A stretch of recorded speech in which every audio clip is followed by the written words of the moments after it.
A Arca da Aliança é um recipiente em forma de caixa que continha as tábuas da lei entregues a Moisés no Monte Sinai. Segundo a tradição, essa arca guardava 2 tábuas de pedra esculpidas por Deus, contendo os 10 primeiros mandamentos dados a Israel. As informações sobre o recebimento das tábuas e os detalhes da construção da arca podem ser encontrados no livro do Êxodo. Após a fuga dos israelitas no Egito, Moisés os conduziu até a montanha no Sinai, onde recebeu sua primeira revelação divina. Ele deixou o povo acampado e permaneceu na montanha por 40 dias e 40 noites. O que Moisés recebeu não se resumiu apenas aos 10 mandamentos tradicionais, mas literalmente a constituição da nação de Israel. De acordo com as tradições judaicas, Moisés recebeu muitas informações durante sua estadia na montanha. Muitos desses detalhes estão registrados nos livros de Êxodo, Levítico, o Manual dos Sacerdotes, Números, que narra as peregrinações dos hebreus no deserto, e Deuteronômio, uma segunda fonte para a legislação original. Posteriormente, alguns editores afirmam que ele também recebeu as plantas para a construção do Templo de Salomão em Jerusalém, por volta de 900 a.C. Com o tempo, os mandamentos foram resumidos em 10 palavras, representadas por declarações curtas na tradução hebraica: não minta, não roube e assim por diante. Na tradução grega das escrituras judaicas, conhecida como Septuaginta, esses mandamentos foram chamados de Decálogo. Do ponto de vista teológico, as tábuas foram entendidas como divididas em 2 partes. As 5 primeiras tratam do culto ao Deus de Israel, enquanto as outras 5 dizem respeito ao comportamento humano como nação. As representações modernas das tábuas costumam exibir tanto as letras hebraicas quanto a posterior adoção de algarismos romanos. A palavra arca vem do latim arca, que significa baú. O termo hebraico teva provavelmente tem origem na palavra babilônica para barco. Os babilônios tinham uma história anterior de um dilúvio, presente na epopeia de Gilgamesh, onde a arca era um barco semelhante ao de Noé. O termo arca era carregado de significado teológico, sendo utilizado para descrever tanto a embarcação de Noé, quanto a cesta na qual Moisés foi colocado e que flutuou pelo rio Nilo. Esses 3 objetos passaram a ser entendidos como recipientes de salvação. A tampa de expiação, feita de pano, foi posteriormente identificada como propiciatório de Deus. Esses detalhes se tornaram icônicos nas representações da arca. Para muitos historiadores, os detalhes precisos descritos no Êxodo sugerem a realidade da arca. Referências posteriores à arca nas escrituras judaicas apresentam os mesmos detalhes. A tenda do encontro serviu como um santuário portátil durante os anos no deserto. No centro da tenda encontrava-se a Arca da Aliança, cercada por zonas de sacralidade que determinavam quem podia ter acesso ao espaço sagrado. Apenas Moisés e Arão tinham permissão para entrar na presença da arca. Ao montar um novo acampamento, o primeiro dever era erguer o santuário, e a arca era a última coisa a ser retirada quando o povo se movia novamente. Aqueles que carregavam os equipamentos ficavam no centro das migrações para garantir a sua proteção durante a movimentação. A arca sempre foi transportada pela tribo de Levi, os descendentes de Moisés e Arão. O livro de Números, no capítulo 9, versículo 15, descreve o tabernáculo da arca sendo coberto por uma nuvem durante o dia e por fogo durante a noite, o que demonstrava a presença de Deus entre o povo. Os livros subsequentes das escrituras judaicas narram as histórias dos israelitas que se estabeleceram na terra de Canaã e fundaram uma monarquia unificada. Após as mortes de Moisés e Arão no deserto, coube a Josué, tenente de Moisés, conduzir as tribos até a terra prometida. Ao atravessar o rio Jordão, Josué liderou os sacerdotes que carregavam a arca. As águas se separaram, repetindo o episódio da travessia do Mar Vermelho. Durante o ataque a Jericó, a arca foi carregada em carregamentos ao redor dos muros da cidade, até que os muros desabaram. Após se estabelecerem na terra, Josué leu a lei para o povo, que estava posicionado em ambos os lados da arca no Monte Gerizim. O livro de Juízes descreve o período em que Canaã estava sob o governo de uma confederação das 12 tribos. Para evitar conflitos tribais e ciúmes, a tenda da reunião era erguida em terras tribais de forma rotativa, por períodos específicos. A invasão dos filisteus no final da Idade do Bronze, conhecidos como povos do mar em textos antigos, resultou em várias derrotas para os israelitas. Segundo o relato de Samuel, os sacerdotes de Siló, onde a arca estava temporariamente alojada, decidiram levar a arca para a batalha com uma garantia contra o inimigo. Para grande consternação, a arca foi capturada pelos filisteus e colocada em seu templo, dedicado a Dagon, um deus principal em Ashdod. A partir desse momento, uma série de problemas afetou os filisteus. Todas as manhãs, a estátua de Dagon era encontrada caída diante da arca. Os filisteus foram afligidos com tumores e furúnculos, possivelmente peste bubônica, e uma praga de ratos destruiu suas plantações. Eles decidiram então colocar a arca em uma carroça e enviá-la de volta aos israelitas.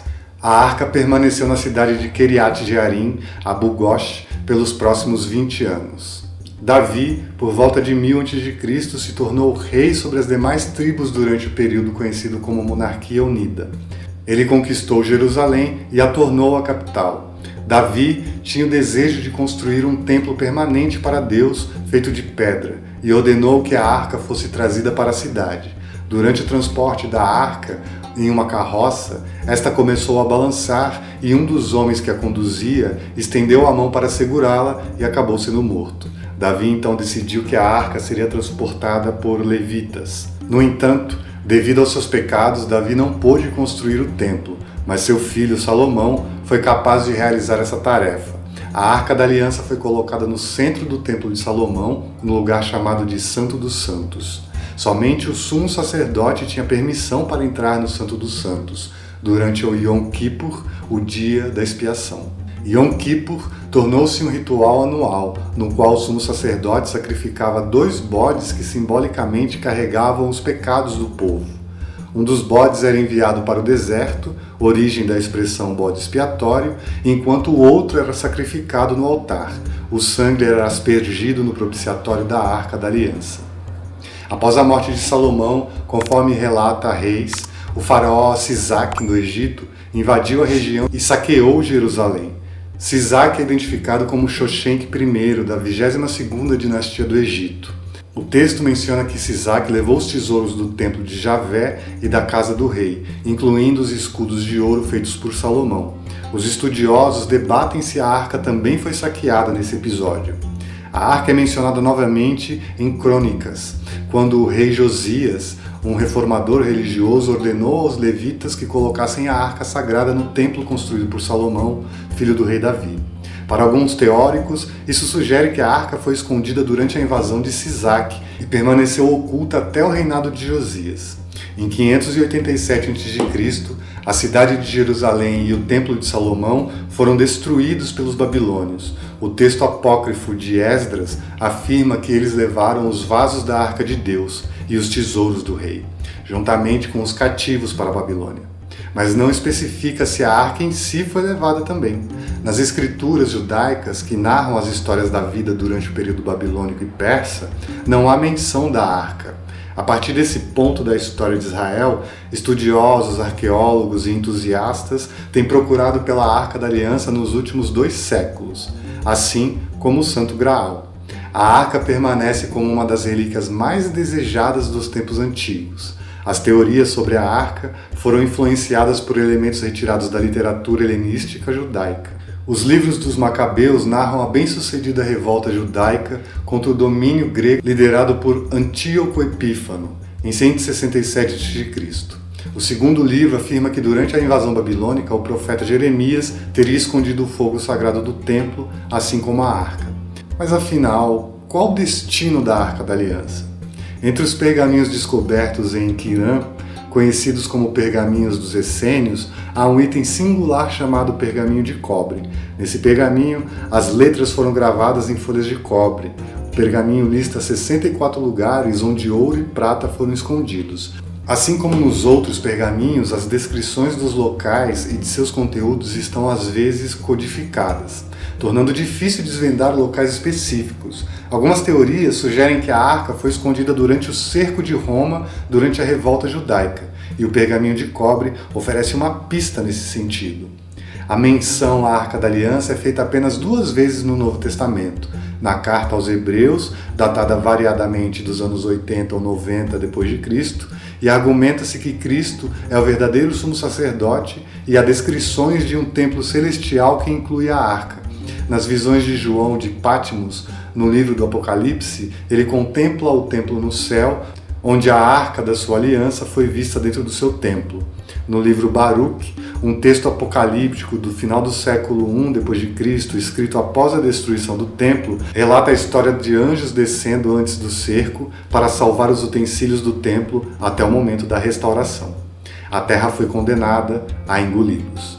Além das buscas no Monte Nebo e em Roma, a arca foi procurada em outros locais. Os Cavaleiros Templários, uma ordem de cavaleiros europeus dedicados à Igreja, foram organizados durante as Cruzadas para atuar como guardas dos peregrinos na Terra Santa. Existem histórias de que, enquanto estavam acampados no Monte do Templo, em Jerusalém, eles descobriram tesouros que incluíam tanto o Santo Graal quanto a Arca da Aliança.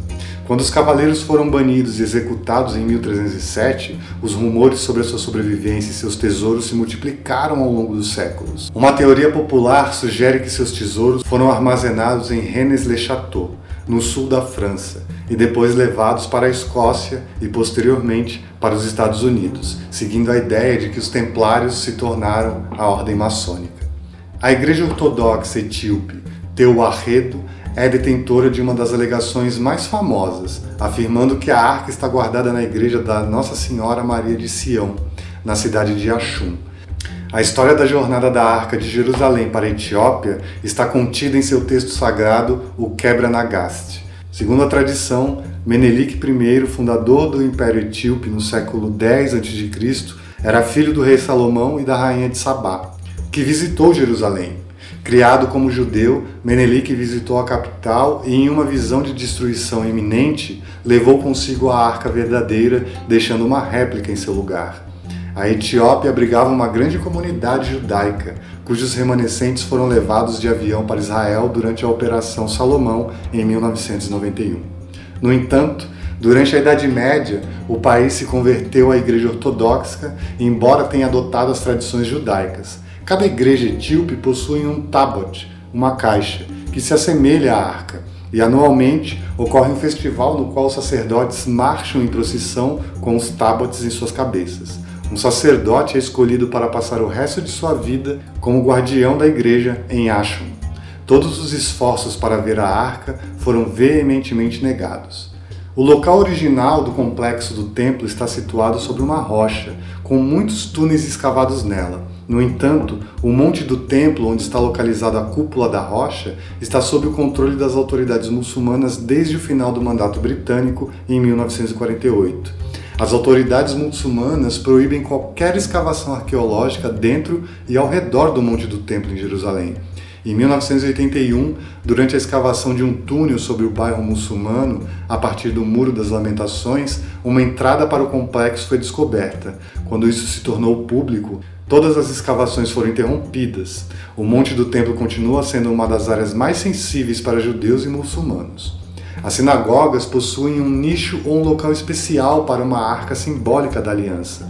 É nesse local que os rolos da Torá, que contém os ensinamentos de Moisés e dos profetas, são guardados. Fora de Israel, a arca é posicionada voltada para Jerusalém. No próprio Israel, o dia de Aliá, que significa subir em direção a Jerusalém, é um feriado nacional que celebra a travessia do Rio Jordão por Josué, carregando a Arca da Aliança. E aí, na sua opinião, mito ou história? Conta aí pra gente nos comentários e não se esqueça de curtir e compartilhar esse vídeo para ajudar o nosso trabalho. Nos vemos numa próxima civilização. Evoé.